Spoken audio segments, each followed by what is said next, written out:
So this is a Maquet Servo I ventilator.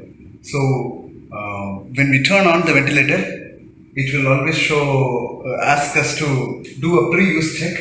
So this is how we do the pre-use check. First I will start the pre-use check, and once I'm done starting, it is asking for a set of okay, it is asking us to connect a test tube between the inspiratory and expiratory outlet. See, this is the inspiratory and the expiratory outlets. So we have connected the test tube. Once we are done connecting the test tube, give OK, and it will do the remaining parts of the test. It will take almost 3 to 5 minutes. So let's wait for the test to be completed. Now it asks us to unplug the power cord to do the battery test. So we have to place down the power cord for the ventilator. I have removed the power cord, and now it says reinsert the power cord. So I am reinserted the power cord. Connect the patient circuit and block the eyepiece. So I will connect the patient circuit, the inspiratory and the exhalation side. Okay, and now I'll close the eyepiece, block the eyepiece, and then click OK. So it's doing the test. It's doing the test for the circuit, the breathing circuit.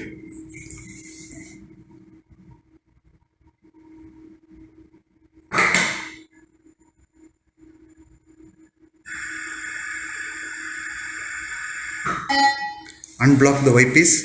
So I just unblocked the eyepiece.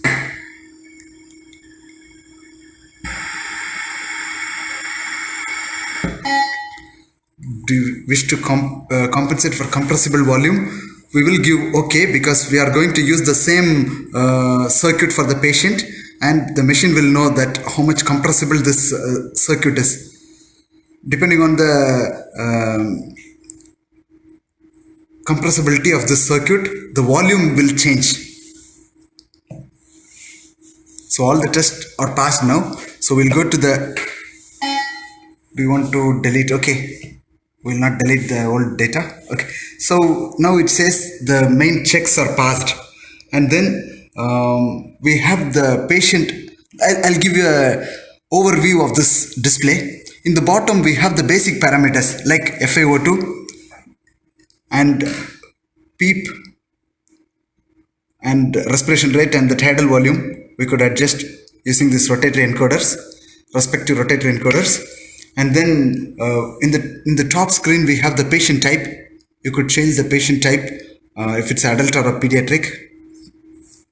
So, and then this is a mode selection button. So we have mode, what mode the patient is in, and if you enter the patient information, you could enter here, and then we could select whether it's an invasive ventilation or a non-invasive ventilation.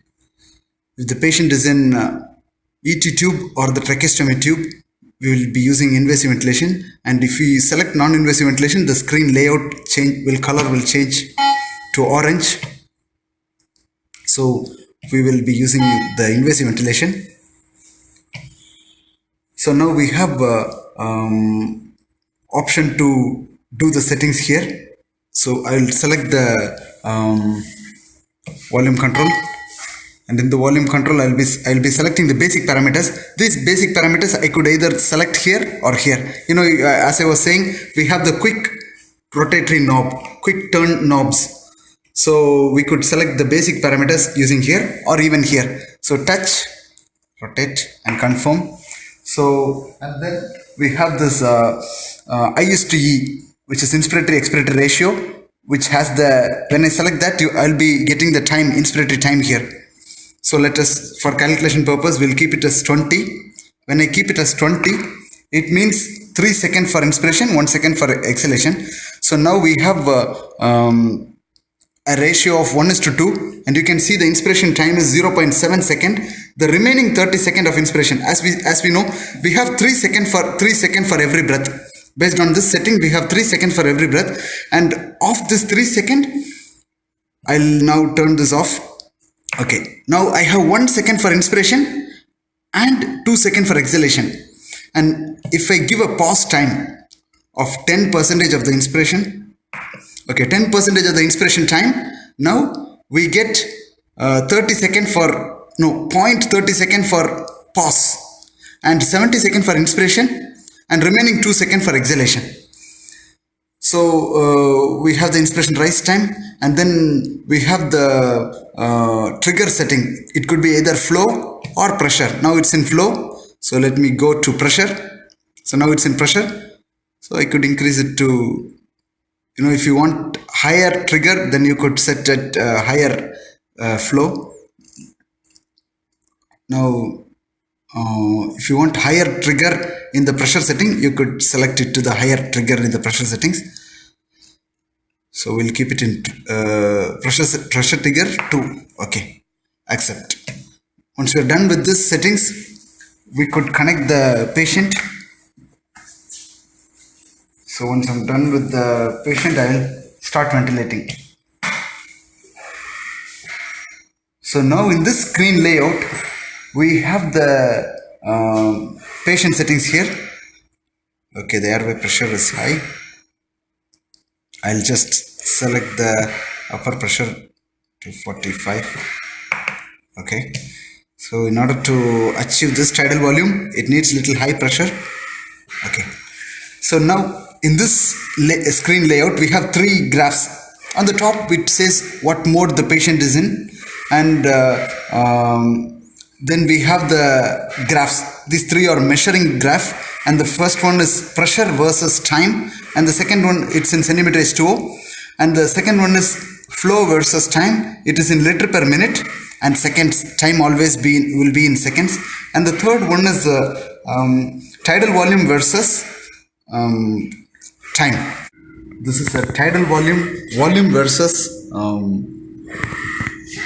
time graph, and you can see the tidal volume is expressed in ml. So we have a plateau at the top. There is a flat line at the top. So we'll go to this and turn off the pause time, accept, and then we'll see that there is no, it's just a peak. There is no pause at the end of inspection.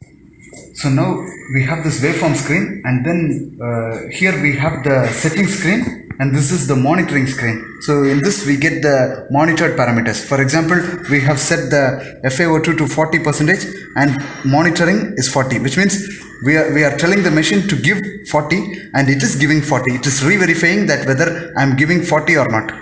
And then we have the peep as 5 and the set peep as 5, and the measured or the delivered peep also to be 5. And we have the respiration rate to be 20, and the measured respiration rate also is 20. And the tidal volume, we have 500. Inspiratory tidal volume is 503, 500, and the expiratory tidal volume is 500. And the minute volume, which is the multiplication factor of the tidal volume and the respiration rate, 500 multiplied by 20 is 10,000.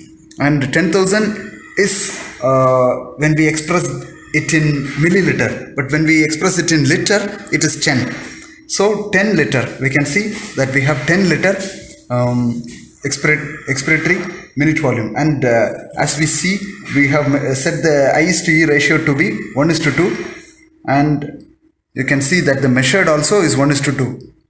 So all the parameters that we set are being measured here. Since it is volume control, it is measuring the tidal volume, and when we set the pressure control ventilation, except instead of the tidal volume, we have the pressure control or inspiratory pressure.